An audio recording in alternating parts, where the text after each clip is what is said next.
Jangan lupa tonton, subscribe, like, and share.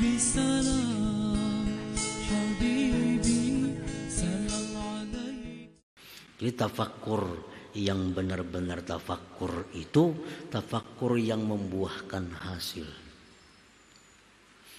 Kadang-kadang kita tafakkur tapi kadang sampai ke titik yang dituntut. Tafakkur sudah tentang pahala. Tafakkur sudah tentang surga, tapi belum membuat semangat ibadah, belum membuat semangat taat. Berarti tafakkur kita itu belum sampai ke suatu titik yang dituntut oleh Allah Subhanahu wa ta'ala. Nah, kita kadang-kadang mikirkan aja nyamannya surga, nikmatnya surga. Tapi kadang sampai membuahkan suatu hasil yang membuat kita rajin, membuat kita semangat untuk ibadah kepada Allah. Nah, bila sampai demikian, itulah tafakkur yang mendapat ganjaran besar dari Allah Subhanahu wa ta'ala. Para muhibbin rahimakumullah. Wa amma tafakkuru fi iqabih kan nari wa azabiha. Adapun tafakkur tentang siksa-siksa Allah seperti neraka dan azabnya. Al-Quran menjelaskan, hadis-hadis Rasulullah menerangkan bahwa orang yang melakukan maksiat ini akan dimasukkan ke neraka. Orang yang melakukan maksiat ini, maksiat itu akan disiksa dalam kubur. Orang yang kada sembahyang, balang kambingan sembahyang, di kuburnya akan didatangi ular berkepala 9. Itu hadis. Kita ini balang kambingan sembahyang, manu sembahyang, manu kada. Begitu kita dibuat dalam kubur, ditutup, sudah datang ular, kepalanya 9. Itu ujar Nabi yang menggigit kita.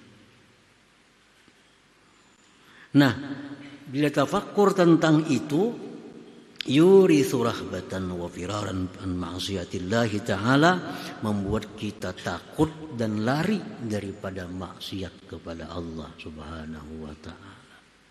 Nah, tafakkur itu yang menyebabkan kita lari dari maksiat, karena kita memikirkan hadis Nabi tadi, memikirkan Al-Quran yang mengatakan orang ini masuk neraka. Kita pikirkan itu, kita renungi itu, lalu kita takutan lawan maksiat itu. Nah,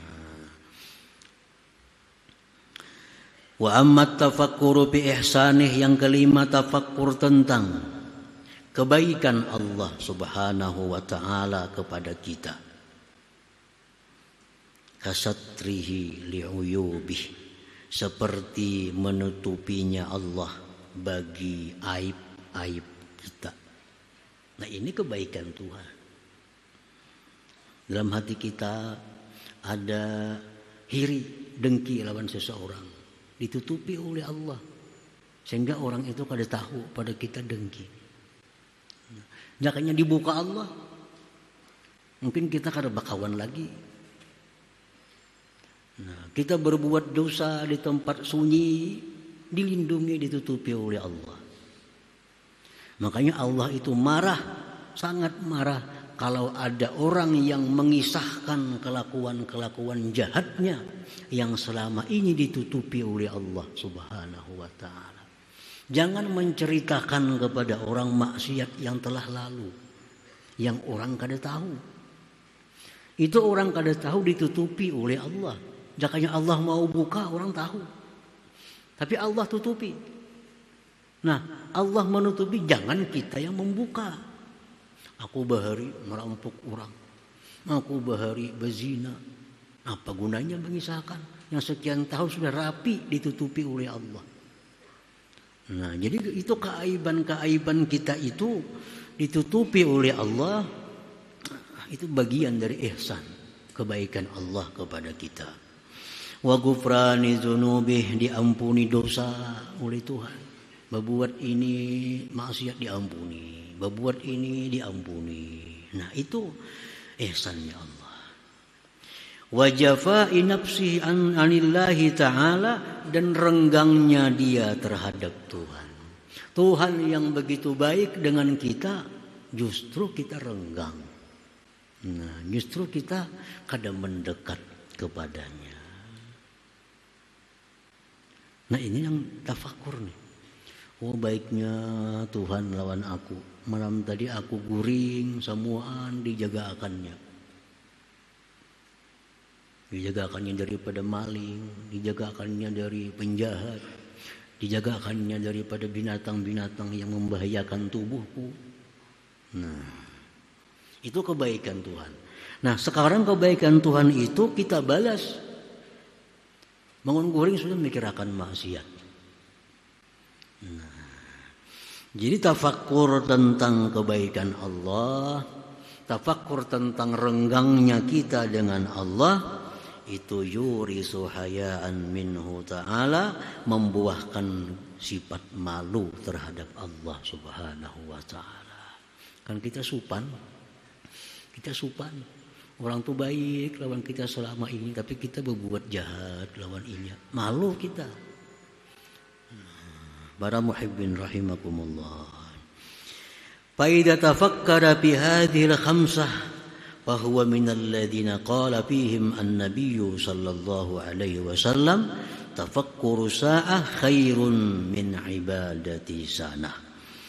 Apabila seorang hamba tafakkur pada 5 perkara tadi, tafakkur tentang tanda-tanda keesaan, keadaan Allah, tafakkur tentang nikmat pemberian Allah, tafakkur tentang pahala yang diberikan kepada orang takwa, tafakkur tentang siksa kepada orang yang durhaka kepadanya, tafakkur tentang baiknya Tuhan kepada kita, renggangnya kita kepada Tuhan. Nah, orang-orang yang tafakkur dalam salah satu yang 5 itu, dia termasuk golongan yang disebutkan oleh Rasulullah sallallahu alaihi wasallam, tafakkur sesaat lebih baik daripada ibadah setahun. Kita beribadah setahunan, tapi kan tidak tafakkurnya. Ibadah setahunan, tapi kan tidak tafakkur. Lebih baik tafakkur sesaat daripada ibadah setahunan tadi. Nah, jadi para ulama membagi waktu yang 24 jam ini mesti ada disediakan bagian untuk wirid tafakkur ini. Baik pagi ataupun petang, ada sesaat lah kita tafakkur. Tafakkur yang mana? Silakan antara 5 itu. Baik tafakkur nikmatnya, tafakkur dan lain-lain. Asal jangan tafakkur pada zat Allah. Kayak apalah Allah itu di mana diamnya? Nah, itu tafakkur yang salah. Kayak apa Allah itu bisa tahu orang di sana sini? Kayak apa Allah tahu lawan isi hati kita? Nah, tafakkur yang membawa kepada kesesatan akhirnya. Itu was-was dari syaitan untuk menghancurkan iman seseorang kepada Allah subhanahu wa ta'ala. Jangan lupa tonton, subscribe, like, and share.